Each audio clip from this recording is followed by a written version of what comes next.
Iran Israel যুদ্ধের ডামাডোলে সবার নজর যখন মধ্যপ্রাচ্যের আকাশে, তখন ইরানের আকাশসীমার কাছে ঘটে গেছে কিছু অদ্ভুত ঘটনা।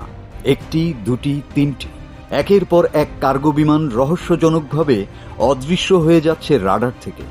হঠাৎ করেই বন্ধ হয়ে যাচ্ছে বিমানের ট্রান্সপন্ডার বন্ধ করা মানে বিমানগুলো রাডার থেকে নিজেদের ডিজিটাল চিহ্ন গোপন করছে, যার মানে একটাই, তারা চাচ্ছে কেউ না জানুক কোথায় যাচ্ছে তারা আর কি বহন করছে। এই আচরণ কোনো স্বাভাবিক বাণিজ্যিক বিমানের নয়।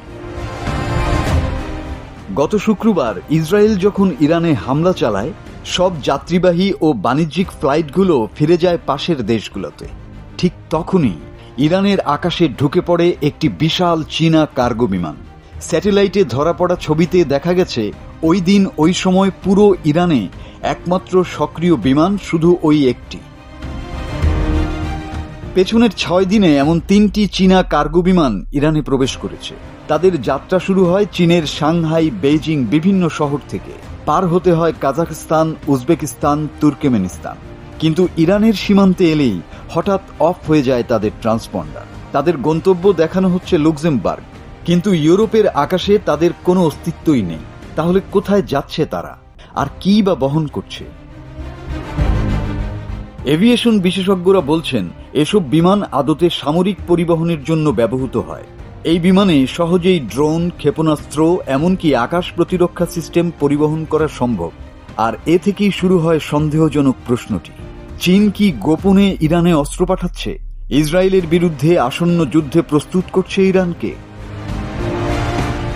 চীন ও ইরান বর্তমানে কৌশলগত মিত্র। দুই দেশই যুক্ত রয়েছে এক বিদ্রোহী জোটে, যারা পশ্চিমা আধিপত্যকে চ্যালেঞ্জ করছে। চীনের মতো ইরানও মার্কিন ও ইউরোপীয় নিষেধাজ্ঞায় জর্জরিত। তেল বিক্রি করছে চীনকে। বাজার দরেরও কম মূল্যে চীনের কাছে তেল বিক্রি করে চলে ইরানের সামরিক ও পারমাণবিক কর্মসূচি। ব্যালিস্টিক ক্ষেপণাস্ত্র তৈরির জন্য ইরান চীন থেকে আমদানি করছে হাজার হাজার যন্ত্রাংশ। পরমাণু ইস্যুতেও বেইজিং রয়েছে তেহরানের পাশে।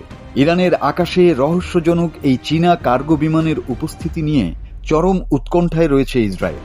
দেশটি আশঙ্কা করছে আসন্ন যুদ্ধ পরিস্থিতিকে সামনে রেখে চীন হয়তো ইরানকে সরাসরি যুদ্ধাস্ত্র সরবরাহ করছে। রাডারের বাইরে উড়ে যাওয়া এই বিমানেরা হয়তো কেবল কার্গো নয়, এরা যেন এক একটি নীরব বার্তা, আগত ঝড়ের পূর্বাভাস। আকাশ ফাঁকা, কিন্তু যুদ্ধ প্রস্তুতি চলছে নীরব, অদৃশ্য, অন্ধকারের আড়ালে। মাসুদ হাসান, বাংলা টিভি।